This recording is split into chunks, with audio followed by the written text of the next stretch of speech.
Olá pessoal, tudo bem? Olha só, acabou de ficar disponível o nosso toque da loja Rodolima Caminhões. Esse Scania G420 6x4 ano modelo 2011 na cor branca.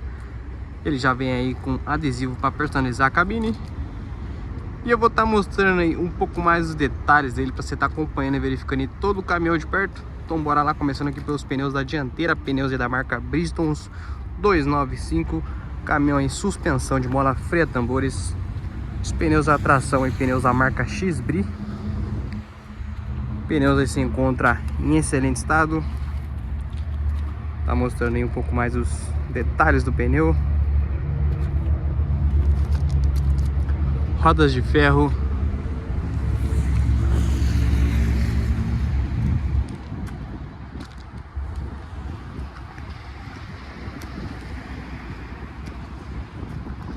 Tá dando uma aproximada aqui na parte do chassi para você tá dando aquela conferida.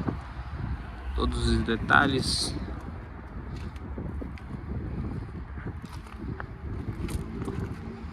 Agora vamos para os pneus do lado do motorista.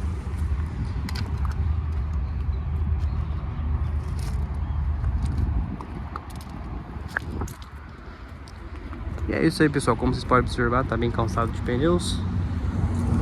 Agora eu vou mostrar um pouco da interna dele também, onde a interna tem alguns detalhes que foram feitos.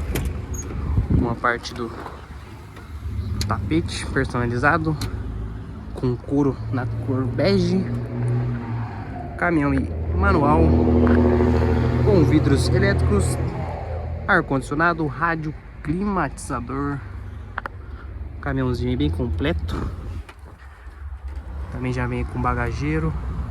Vou mostrar aqui os detalhes dos botões. O caminhão se encontra com 1.323.000 km rodados.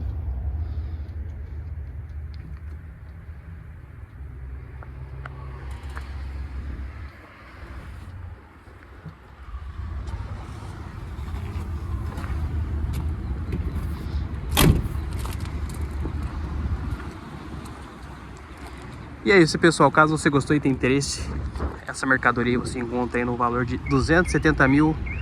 Pode estar entrando em contato aí direto com o nosso vendedor, que o número para contato vai estar na descrição.